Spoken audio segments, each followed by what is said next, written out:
ஒரு ஊர்ல ஒரு புலவரும் அவரோட குடும்பமும் பாத்தீங்கன்னா வறுமையில ரொம்ப கஷ்டப்பட்டு இருந்தாங்களா. ஏதாவது உதவி கேட்கலாம்னு சொல்லிட்டு அந்த நாட்டு மன்னர்கிட்ட போய் அவரோட பாடல்களை பாடி காமிச்சு உதவி கேட்டாராம். அப்ப அந்த நாட்டு மன்னர் பாத்தீங்கன்னா சந்தோஷத்துல உனக்கு என்ன பொருள் வேணும் அப்படின்னு சொல்லிட்டு கேட்டாங்களாம். அப்ப அந்த புலவர் வந்து செஸ் போர்டை கையை காமிச்சு எனக்கு அந்த போர்டுல இருக்கிற ஒவ்வொரு கட்டத்திலையும் ஒவ்வொரு நெல்மணி வைக்கணும், ஒவ்வொரு கட்டமும் தாண்ட தாண்ட அந்த நெல்மணியை இரட்டிப்பாக்கி தரணும் அப்படின்னு சொல்லிட்டு கேட்டாராம்.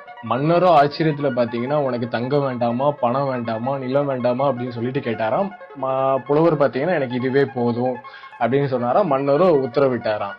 கட்டத்துல வந்து முதல் நெல்மணி வச்சாங்க, ரெண்டாவது கட்டத்துல வந்து 2 நெல்மணி வச்சாங்க, மூணாவது கட்டத்துல வரும்போது 4 நெல்மணி ஆச்சு, 4வது கட்டம் வரும்போது 8 நெல்மணி ஆச்சு, அப்படி ஒரு 10வது கட்டத்துக்கு வரும்போது ஒரு 512 நெல்மணி ஆச்சு, அப்படி ஒரு 20வது கட்டத்துக்கு வரும்போது 5,24,028 நெல்மணி ஆச்சு. பாதி தூரம் வரும்போது, அதாவது 32வது கட்டம் வரும்போது 2,14,74,73,648 நெல்மணி தேவைப்பட்டுச்சு. அடுத்த கட்டத்துக்கு போவதுக்கு பாத்தீங்கன்னா ராஜாட்ட அவர் மணியை தவிர வேற ஒரு மணியும் இல்ல. அதனால நாட்டை வந்து அந்த புலவர்கிட்ட கொடுத்துட்டு புலவர் பாத்தீங்கன்னா ராஜாவை படம் போட்டுட்டு அவர் பாட்டுக்கு போயிட்டாரு. வரவம்லாம் எப்படி வாரீங்கன்னு சொல்லிட்டு. பாத்தீங்களா சார், என் கதையை கேட்டு பிம்மி பிம்மி அழுறீங்க பாரு.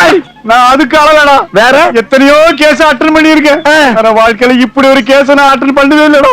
இதே மாதிரி தாங்க மியூச்சுவல் ஃபண்ட்ஸ்லயும் ஒவ்வொரு 5 வருஷத்துக்கும் பாத்தீங்கன்னா உங்க அமௌண்ட் பாத்தீங்கன்னா டபுள் ஆகிட்டே இருக்கும். நீங்க ஷார்ட் டேர்ம் போக்கஸ் பண்றதை காட்டிலும் நீங்க எந்த அளவுக்கு லாங் டேர்ம் போறீங்களோ உங்களோட மணியும் இந்த அளவுக்கு வெல்த்தி ஆகும். புலவர மாதிரியும் நீங்களும் ஒரு வெல்த்தி பர்சனா ஆயிடலாம்.